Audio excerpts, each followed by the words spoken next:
Welcome back to Don't Sweat the Small Stuff. And it's all small stuff. I'm your host, Lewis. Chapter 30. Choose your battles wisely. Choose your battles wisely is a popular phrase in parenting, but is equally important in living a contented life. It suggests that life is filled with opportunities to choose between making a big deal out of everything or simply letting it go. Realizing it doesn't really matter.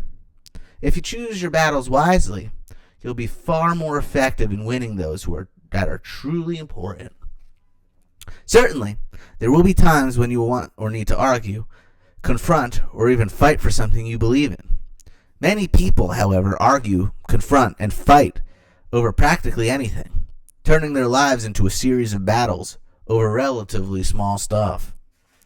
There is so much frustration in living this type of life that you lose track of what's truly relevant. The tiniest disagreement or glitch in your plans can be made into a big deal if your goal, conscious or unconscious, is to have everything work out in your favor. In my book, this is nothing more than a prescription for unhappiness and frustration.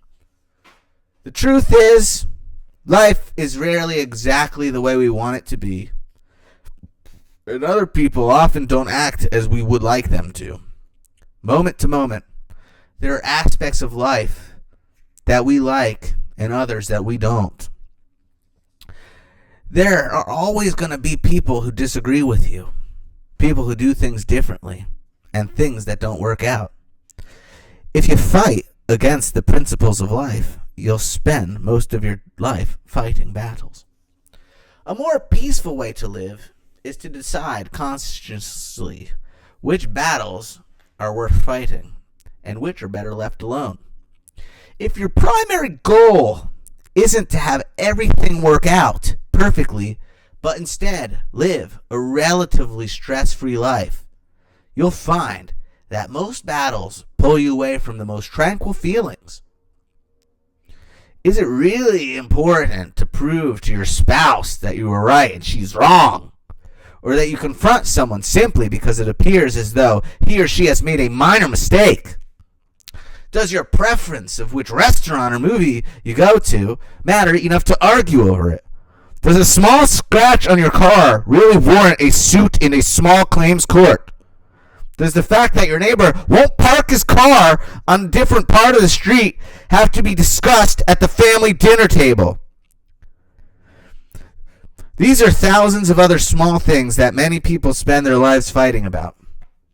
Take a look at your own list. If it's like mine used to be, you might want to reevaluate your priorities.